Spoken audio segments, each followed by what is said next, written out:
Hello, internet people. What is going on? You've got myself, Garrett Sussman of iPull Rank, Demand Generation Manager, and Amanda Milligan, the Director of Content Strategy of iPull Rank. We're going to dive in. Obviously, we are missing the man of the hour, Mr. Mike King himself. Basically, he is, on an interview with Business Insider right now. So he's talking about a lot of the insights that he found, making sure all my LinkedIn, YouTube, and all those are like paused and not going, so I don't have like two voices in my head. But Mike will be here shortly. We're going to dive into, for those of you who haven't read, Mike dropped a ridiculous epic article, The Secrets from the Algorithm Google Search's Internal Engineering Documentation Has Leaked. Hello, Erica. Hi, everybody. Can everyone hear us okay? Where's everyone calling in from? Um, Naturally, this is a really big story. There are a lot of takes being shared. Long story short, someone associated, Irfan, associated with Google, brought to Rand Fishkin's attention that a leak was exploited with basically a repository of Google in the data warehouse of Google's algorithm factors, 14,000. There's a lot of nuances. Hey, Andy. Hey, Dana. What's up, everybody? We're all really excited for Mike to kind of dive in and chat about what this all means. So what it is, basically a repository of ranking factors connected to the API. Mike, along with Rand reached out to Mike. Mike spent the entire weekend kind of digging through and analyzing all of these different modules, the different naming conventions, the different insights, what this all means. And in essence, basically uncovered a variety of, kind of revelations that suggest that Google's been lying to us for years and years and years, which we all know. I mean, in the SEO industry, a lot of folks are saying, well, I already knew this, I already knew that. Um, and so we're going to dive into what it all means. Amanda, like before Mike even gets here, you read through the article. What's your kind of high level perspective on this leak? Validation, vindication. Right? Yeah. I mean, like you said, I don't think there's a lot of people who will see this and be like, yeah, we knew, but we haven't actually 100% known, right? Because we've been getting a lot of mixed signals, a lot of gaslighting happening in the industry, and a lot of people also who just like who listen to what Google said, and I understand why. It's very confusing, except now it's not as confusing. And I think that that's a really big deal for a lot of SEOs is just to be validated that they've been right this whole time. And also just like when we have conversations either internally, trying to get buy-in for things where people might go to Google and say like, hey, they say that's not true. Or with clients where it's sometimes tough to have conversations about getting buy-in for things because again, there's a million sort of mixed signals happening in the industry. So I think in that way, this is huge. Just for that alone, I'm hoping that it'll make it easier for SEOs to do their jobs. And I think to that point, I mean, one of the big takeaways, I would caveat all of this with like, there still is nothing definitive. I know Yeah, Rand that's true. explained that, well, I mean, Rand did like get confirmed that these are authentic from ex-Googlers. Like people looked at it and they're like, yes, this isn't fabricated. This isn't like someone Hmm. doctoring in AI overviews with really messed up, content being generated, which is a whole different can of worms. But Different LinkedIn Live. right, that's a whole other thing. But that being said, I think there are a lot of interesting insights that can be taken away from this. And as Mike dove into in the post, he talked about some of the myths that we've been dealing with as SEOs for decades, like, you know claiming that they don't use domain authority, like any sort of domain authority. You always hear that as a ranking factor of like Moz, being the official, creator of the metric, and that Google doesn't use anything similar. And Don't get yet me we're started. seeing that there is some sort of domain authority ranking perspective type of metric, that we don't use clicks for rankings. User behavior is something that I think since the DOJ lawsuit against Google has revealed through the evidence, in that lawsuit, that is in fact the case, and this confirms that even further.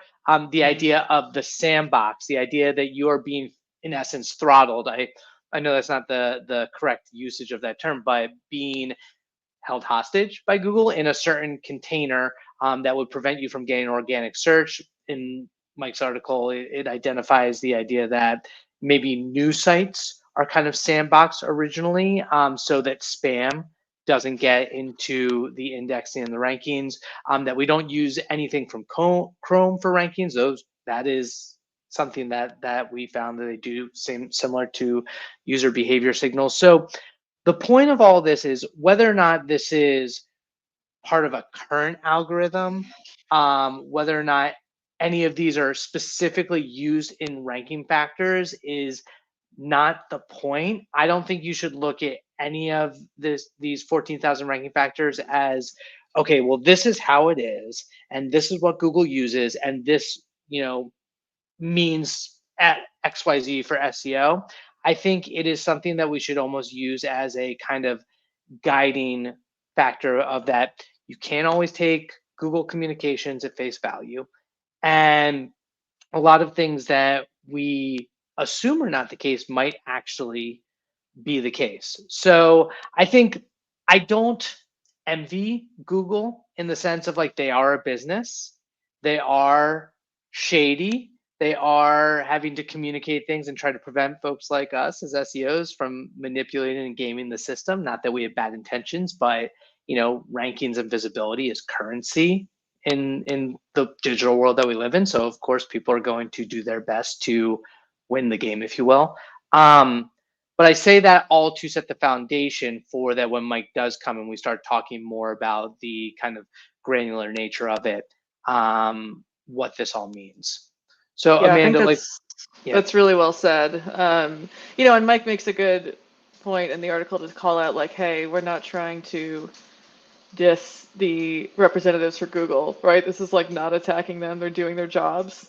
And the only thing that we could really ask, which I think this is a really smart suggestion on his part, is instead of saying, no, we don't do XYZ, or no, we don't, factor in XYZ, just saying, I can't speak to that right now, just sort of opting out of the conversation, because that's what's been misleading for people when you get the definitive no, and strategies change and people start to question. But I agree. I think one of the really powerful things in this is a lot of these things are they start from a place of common sense, right? Starts from a place of an SEO, and I don't mean common sense in a bad way. I mean, like, if you're an SEO and you're good at your job, then you could guess at some of these things. Hey, Mike. Hey, Amanda. Yeah, we're saying a bunch of stuff in your article. Yeah. Oh man, it's been the worst off day ever. Oh my god. Yeah, the dude's on vacation. For everyone who's joining us right now, you gotta tell us the whole story from Friday with Rand, your whole weekend, and what today's been like. Yeah, so I was at my daughter's school. They were having like an art exhibit. We're like looking at all the art. I'm proud of my kids for their great art that they've made. And then I get a call from Rand, and he's like, "Hey, I got this leak from Google. I think it's related to the search algorithm. I want you to take a look and help me verify. And if it is actually valid, I want you to help me understand it so we can write about it." And I was like, "Cool, say less. I got you." And so what he had told me was that someone had sent it to him. And that person also had it validated and verified by some ex-Googlers. And he's come forward now. His name is Irfan, I believe. I don't necessarily know how to pronounce it. My apologies. And excuse me. And he was like, I really think that Rand should talk about this because of the things that Google has said are not true and the way that they've disparaged Rand in the past. And, you know, I had already kind of started this crusade in this talk that I gave at PubCon a couple months ago. The talk was called Everything Google Lied to Us About. And I was really just highlighting from the DOJ antitrust trial testimony how like they had already indicated like, hey, what Rand had proved is true. And everyone owes Rand an apology. And so, you know, just having access to this, I'm like, oh, wait, there might be some things in here that we can like further prove this. And that wasn't my only motivation, obviously, but like it was something on my mind as I was looking through everything.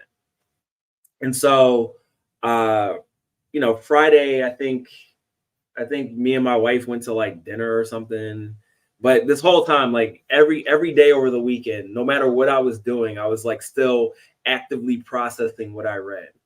And so luckily, I had tweeted like, oh, I got this thing. Like I was being vague about it on Twitter. And someone else who had already found it on their own, who's, you know, remaining anonymous, shared with me a lot of their research into it. So they had already like parsed it down and, you know, put it together in a way where it was like easy to review. Now, for me, because of all the work and research I've done for the science of SEO, I had a lot of good context going into it. So as I'm reading things, I'm like, oh, this goes with this patent and this goes with this white paper. And, you know, we can expand on it in this way. And so after I spent about, you know, probably 8 hours or so reviewing everything, I just started writing. And you know, it turned into like 40 pages of what we ultimately see here. And it was actually a lot of stuff that I didn't include because I was like, I need to get this done. I need to get this thing out. And so I shared a lot of insights that I found with Rand. Rand wrote his post. I was writing my post. We were sharing it back and forth. He was giving me, you know, just some like feedback. I was giving him some feedback. And then I was like, all right, we're going to publish, but I want to go first because obviously Rand is way more famous than me. And if he would have went first, no one would have seen my blog post. So yeah, now we're here. Yeah, like I'm curious. I just want to know. I mean, today's been hilarious and fascinating and interesting to hear everyone's takes. Like when you started going through it, I know Rand kind of wanted your help along with some ex-schoolers to like authenticate it. Like, how did you know this was legit? And what, like, I know you covered it a little bit in the blog post, but can you speak to like how relevant it is to the current state of the algorithm? Like, as SEOs, how should we look at it? Yeah, so there's no way for us to know, like, is it exactly current or is it live right now? What we do know is that this code was published live on Google's GitHub repository in March. No one discovered it until like May or whatever.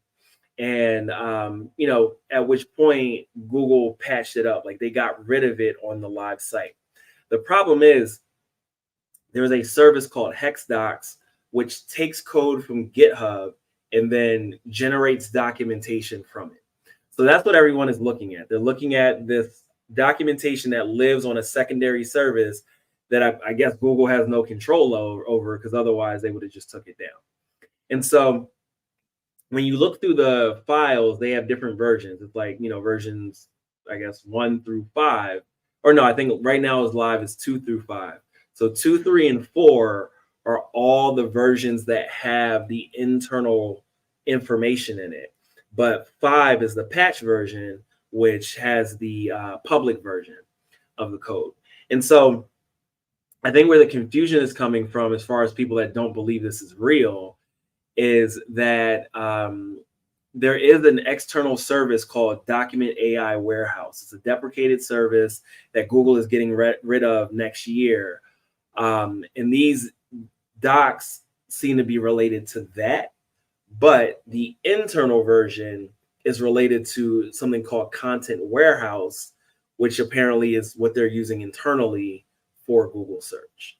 So, you know, it's kind of like a reading comprehension thing to some degree, or just like, you know, not wanting to believe things. Because I'm seeing people on Twitter being like, in the face of all this new evidence being like, it doesn't say they use CTR. Yeah, it does not explicitly say they use click-through rate.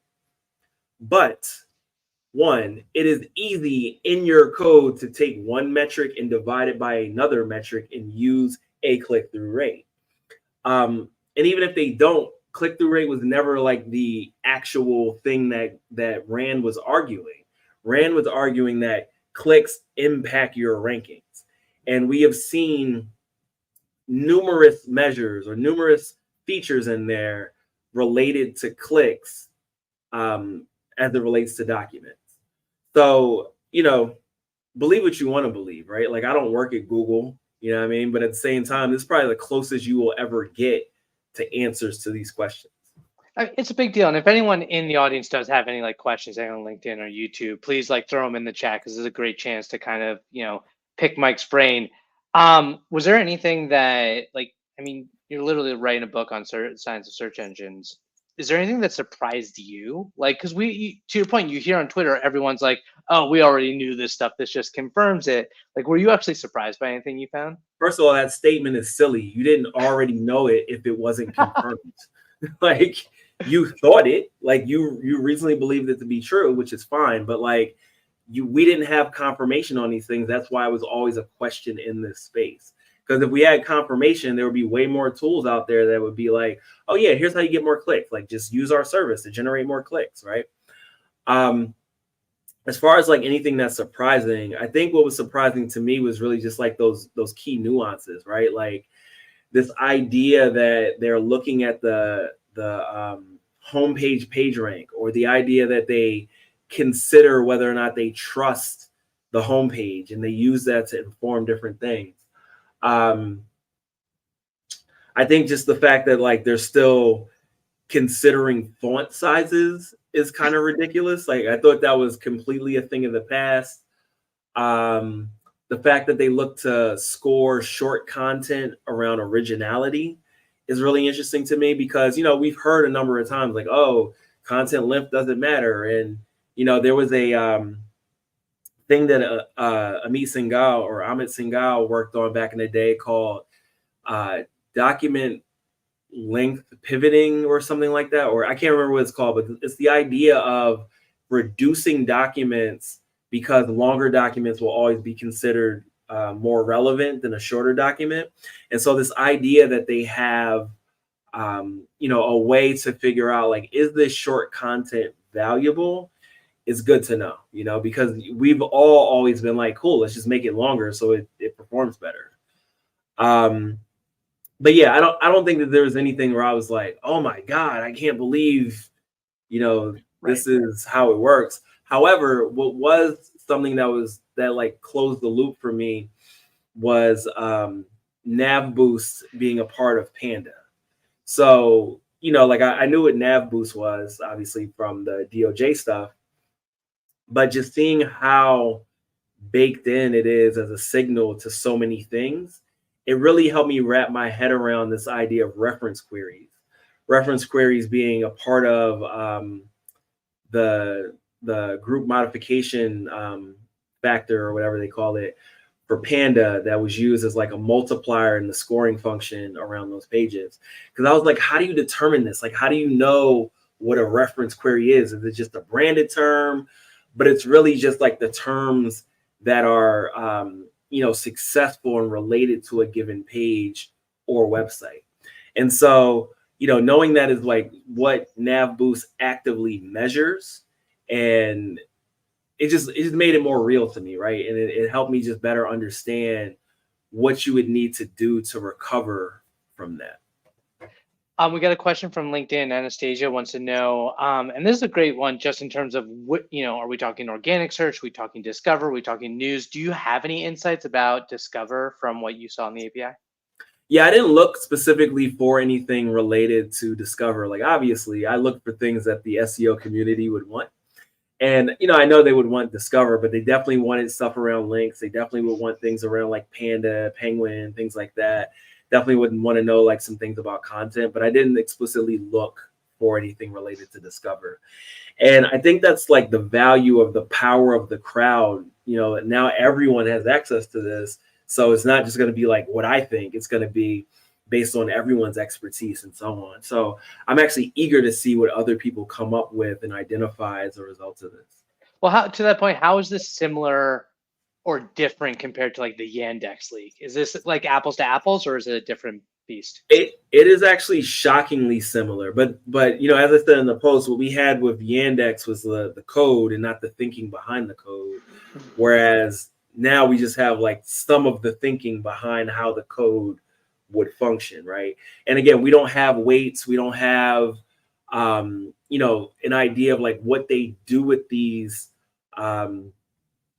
features, like, again, because we just talked about this idea like, oh, there's no click-through rate. You don't explicitly need a click-through rate. You can just compute it on the fly, right? So there's many things like that where they could have scores that are computed at runtime that are not necessarily stored in the system. So yeah, I mean, I think that there are a lot of things missing, but at the same time, we've got some validation on a lot of things that were questions for us as SEOs. I'm still surprised about like some of the classifier stuff, like the small business classifiers or some of those revelations. I wonder how many of those are still like hiding under the surface that need to be discovered. Well, again, like we also don't know what they mean by like a small personal site, right? Like that could be just like a random blog. But at the same time, like some of these sites that are getting crushed could also be considered a random blog. So, it's, and the reason why I brought that one up is that this idea of these twiddlers, which are basically these things that exist outside of like your core algorithm that can adjust what the positions are or what the information retrieval scores are for a given page or whatever. There's no reason that they couldn't have built one that's just like, oh, is it a small personal site? Cool. Boost the score by 20 or something like that, right? And in the documentation around twiddlers, it talks about this idea that if your twiddler is boosting the score more than a range of 5 or between 5 and 10, that you're probably doing it wrong. But at the same time, I think that because we're seeing so many of these sites get crushed, like why wouldn't they just be like, hey, for the small sites, let's just boost them and give them their livelihoods back? It's a really, really fair question, and I think a lot of this speaks to like the editorial nature of Google and what they're capable of. Rich asked from LinkedIn, and I'm curious about this too. How do you expect our friends at Google to respond, John, Danny, Gary, or anyone? Liz is not going to jump on and say anything. Yeah, I don't anticipate that we will hear much of anything as it relates to this because like it'll be so much about picking apart what they say, and the things that they don't say people might look at as like validation of certain things. And a lot of what what I discussed in my post and also what Rand discusses in his is this idea of like, you guys have actively discredited us, right? And so they don't want to end up like further reinforcing in that. So I don't feel like they are in the best position to respond unless they can give us something that proves us wrong, which I don't think they can, right? Because at the end of the day, like the whole idea here is that they can't give us the proprietary information where we can just wreak havoc over the search results. Right. They're in an impossible situation. We were talking about that a little before you came on, of just like, no matter what they say, even if the intentions are good and it's to help everyone, if you give SEOs information, our goal is there's value and visibility, and we're going to do whatever we can to, with appropriate behaviors, to get to the top of the SERPs. A couple of other notes. So Dana calls out that Andrew Schott. I do want to be clear here. I don't think that those folks are bad people. Like, no. I do want to be clear about that. Like, I think that, and I've been interviewed by a number of publications in the last few hours, and I just want to be clear that this is my position in case like someone misquotes me. But I don't think they're bad people. I think they try to do their best to support the community. I think they're supporting a bigger community than just us SEO folks. I think, generally like what they do is a net positive for our space. But I do feel that, there is a power dynamic between them and us. And a lot of it is a function of like a lack of information. And so they have the ability to say whatever they want to say. But I also think that, there's Earthman right there. He's a person that put us on to the documents.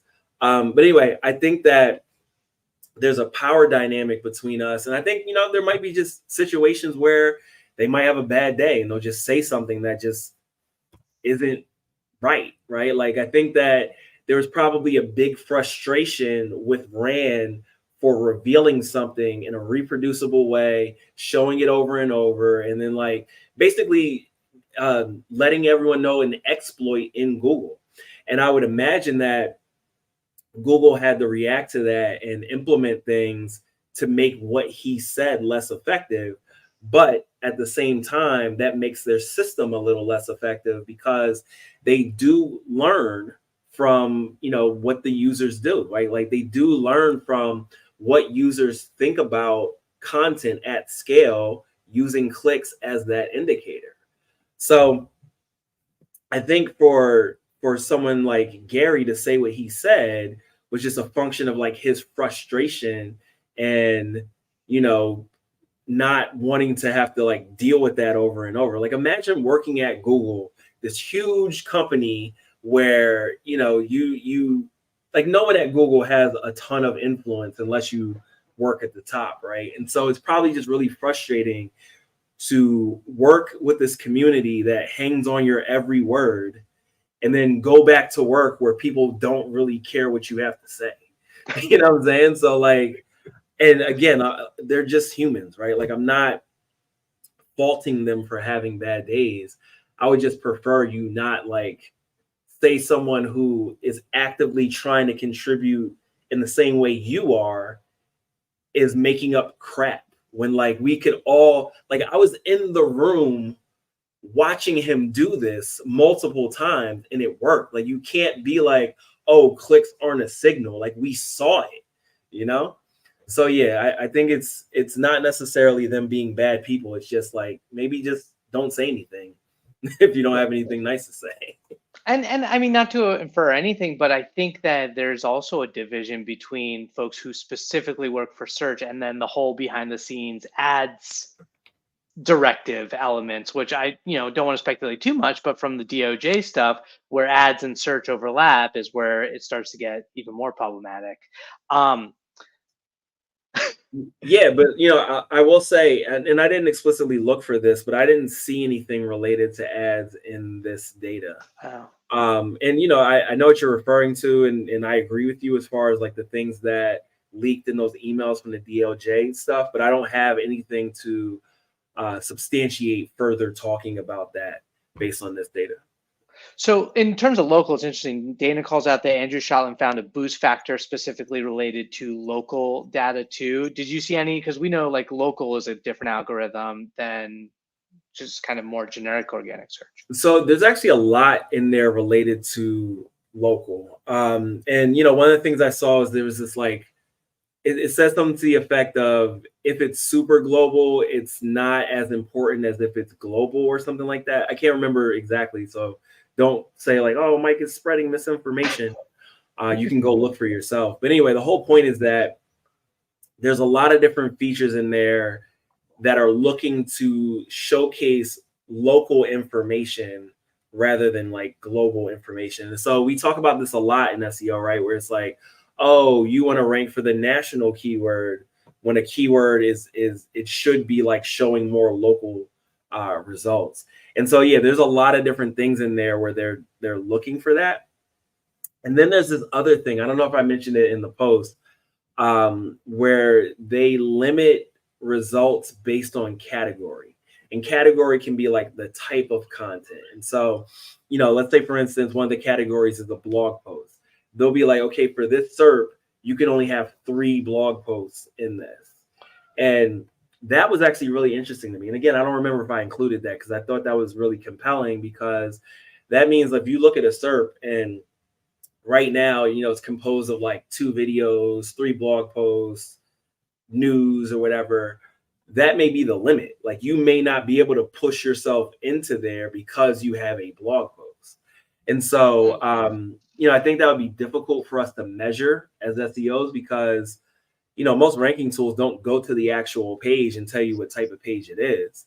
There may be some features in the SERP itself. So as an example, there is this VED code for every result that gives you like a series of data points. And we don't know what they all mean, but it's something that, some technical SEOs have looked at over the years.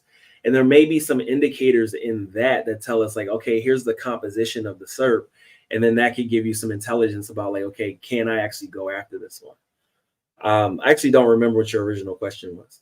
That's okay. We're talking local. No, but that's so interesting because we hear, like the SEO so much. The advice is when you get manual to look at the actual query and look at what is ranking. You can't make a product page, show up for informational results or, vice versa. And so like to think of it as a framework around different almost quotas. Like I imagine obviously as search intent changes and user behavior changes, that those quotas would change. But to think of like, that's how the algorithm potentially might like decide, how you can win, and then whether or not the top result will always be that certain content type, or if that would fluctuate as well. Yeah, I really don't remember if I covered that. If I didn't, I definitely should do it in my follow-up. Or one of my many follow-ups. I know you could write a whole other book about. I feel so bad about your book. You're gonna have to write multiple chapters anyway. Zach asks, what are your thoughts on EAT after looking through the leak? Rand mentioned in his article it might not matter as directly as some SEOs think, but wouldn't Google storing author information, wouldn't this imply that Google does care about EAT, at least perspective of having authorship? Yeah, I think that the author stuff is probably in a different system. And again, like I can't validate what I believe based on what I've seen thus far.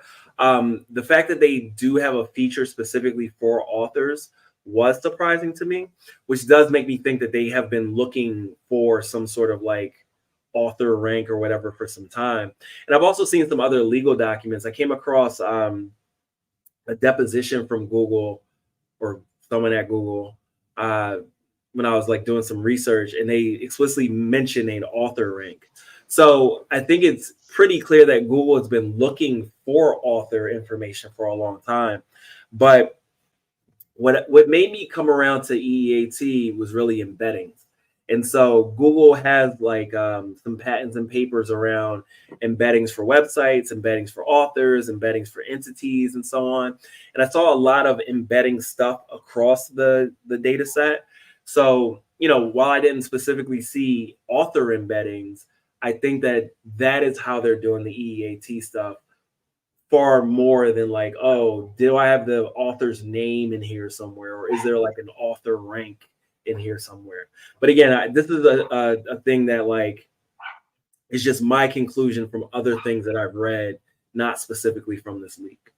Well, I mean, for the past 12 months plus, you talk about how Google for the last 10 years has moved from the lexical kind of framework to semantic. Did you see? I mean, you talked about a little bit in the embeddings. What were the ways that was validated through your analysis too, that it's that much more focused on semantics and relationships? Yeah, so they have a site level embedding that they track. And then they also have like a site focus score, which is comparing a page to the site level embedding. So the page embeddings versus the site embeddings. And then there's also it's something radius. I can't remember what the whole name of it was. But again, it's like a score where you're comparing embeddings between what's going on with the site. So that is pretty clear that they definitely have that information and the ability to do that. And so what that tells me is that, they're looking at your site and they're saying like, okay, well, your core subject matter is, X, Y, and Z, and they have embeddings that represent that. And then they say, okay, well, here's this new page. How does this fit in with your core subject matter? And if it doesn't, well, that's an indication that it's not as relevant to the site. And so they're going to look for other signals to verify that this new page is worth ranking. And I think that's where some of those other signals will come into play. So if they know, like, okay, the byline is the byline that we've seen before, and that byline is associated with these subjects, well, they can then compare the embeddings from that page to these subjects and say, okay, this fits for this author, so let's give it more value than we would have from how we compared it to the site's embeddings. So I think it's pretty clear that they have that capability, and most of what I just said is illustrated in there already. And it makes me continue to finally believe in EEAT. To that point, as you're looking through this, we've heard the narrative over the past year plus about how the search results are getting worse and worse. When you're looking through this, are you surprised that the search results are getting worse, or do you think that what you're seeing is like, oh, that makes sense of why they're struggling? I don't know that I agree that the search results are getting worse. Yep, it's an unfair assumption. I think that I think there's a lot of examples where we can see that things are bad.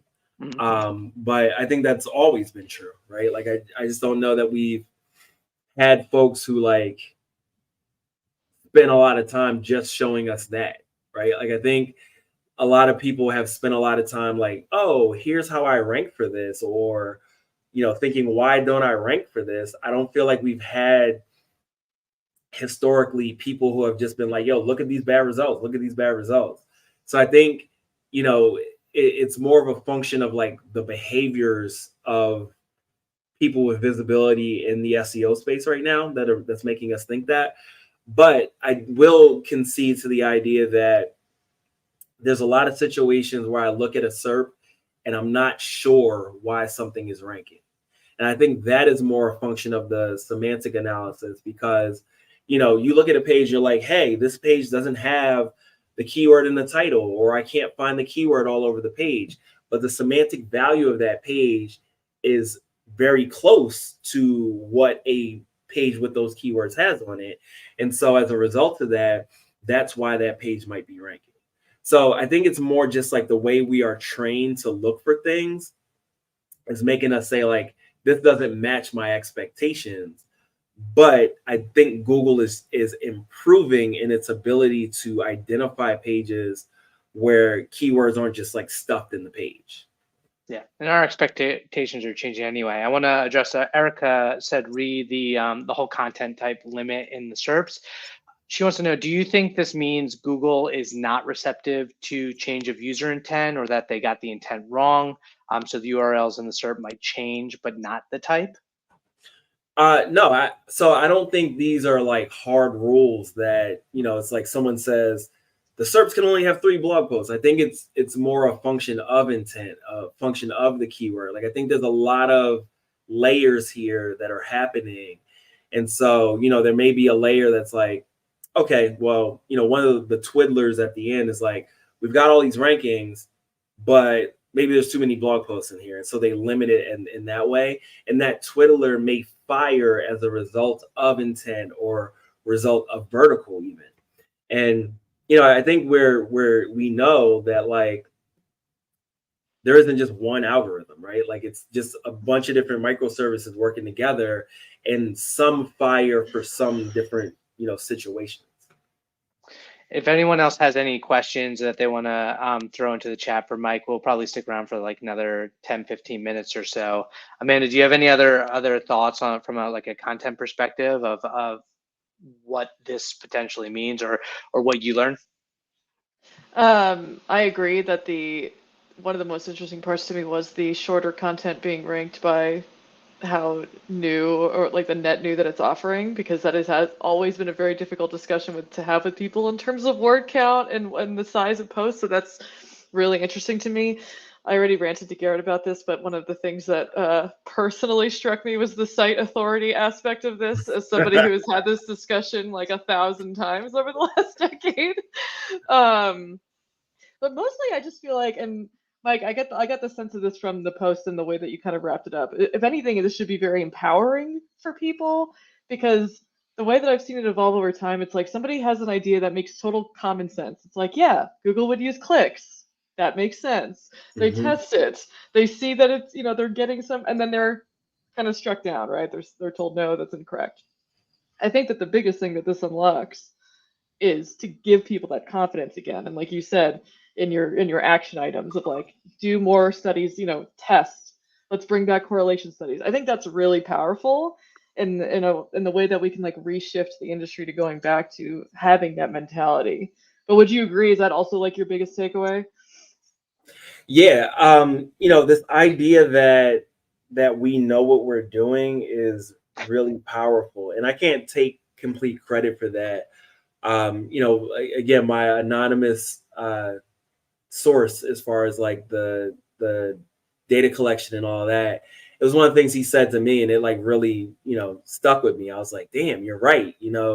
This is really about understanding that there was all these moments where we doubted that we knew what we were doing. And this is someone who's like super technical, like really gets it.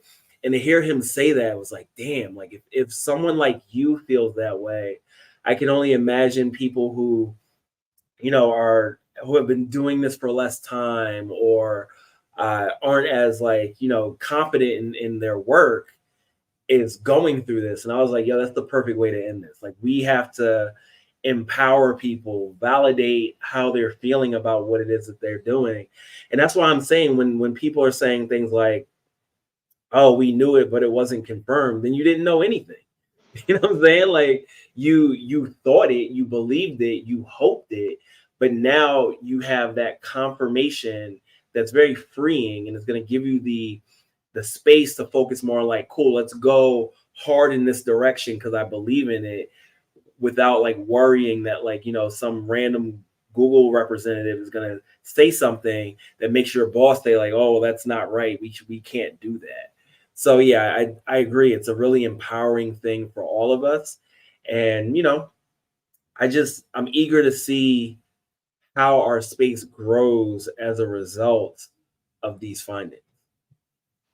Yeah, it's a nice pivot from the panic that ensues from every algorithm update and every change with AI overviews rolling out and everything, to have something like this as a let's pause for a moment and get this insight and realize like, oh no, we've got this. Like we can handle this.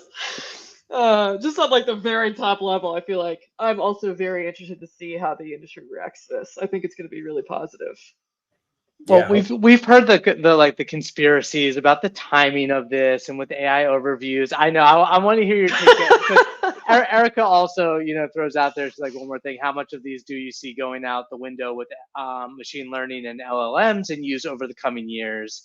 Which is one part of it, but obviously the whole AI overviews conversation is at the forefront of everyone's mind. So, what's your thoughts?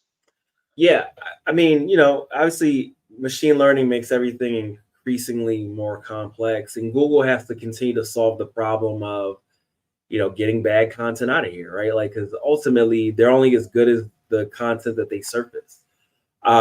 So I anticipate that things will be less straightforward going forward. And I think that there's like, like before Google finally made machine learning a big part of search, everything was just a series of rules, right? Like heuristics that were built in code that like, engineers directly understood. And they shifted to machine learning, and, even though they built it and they're fiddling with it, for lack of a better term, they don't know everything that's happening, right? Like there's an idea called observability, where you can basically, stop a program in the middle and say, okay, what are all the variables? What are they doing?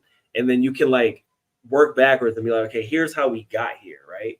And they're trying to solve the observability problem with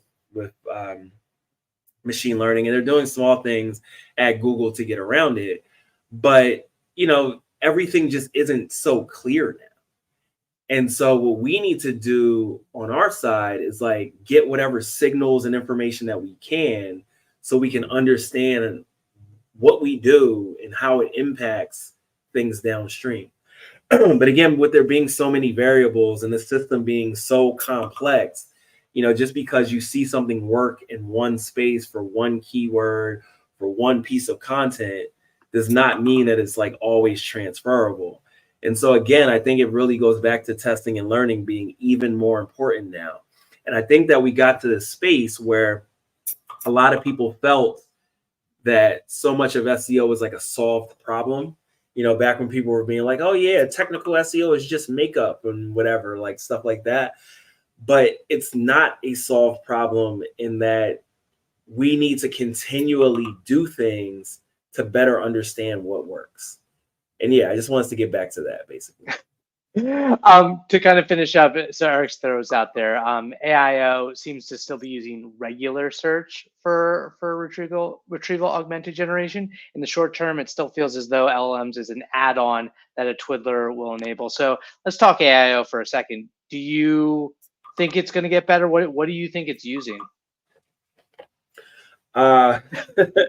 So based on all the technical documentation, around SGE talked about using Palm 2, MUM, and then they had 3 different frameworks that they used.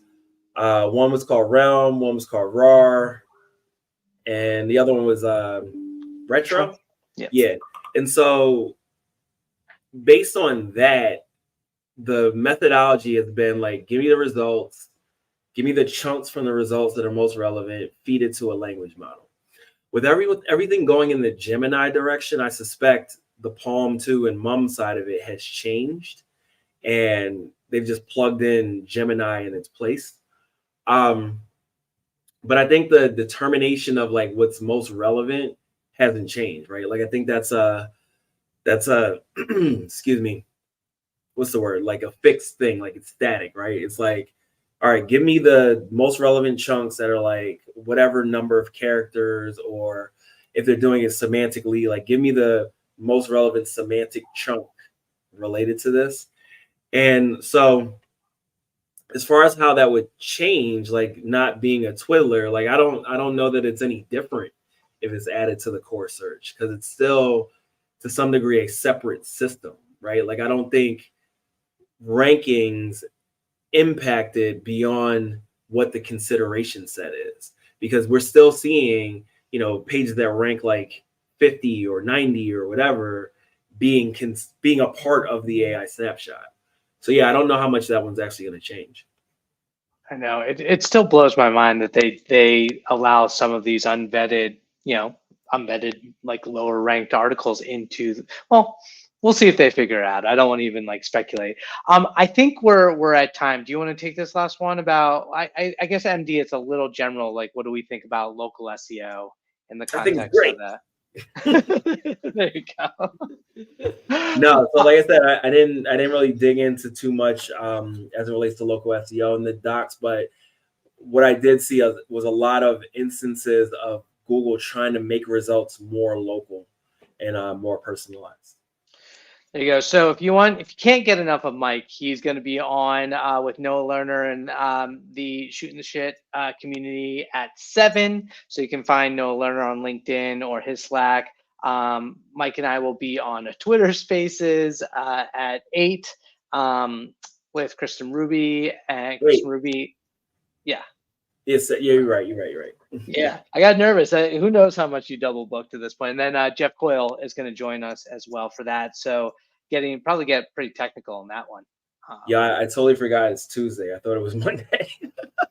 Dude, you're on vacation. He's on vacation. Okay. It's the worst vacation day of my life. That's on you for publishing what's probably the biggest article of your SEO career to some extent. Yeah. Anyway, thank you all for joining us. We're all from iPullRank, so if you want to talk through this stuff with Mike, or hire us for SEO, because obviously, or content, these two know what they're talking about. I'm just the beautiful face that they bring on to post the stuff. Now, Eric, I see Eric Wu is in here. I sent you a DM like 2 weeks ago and you never responded.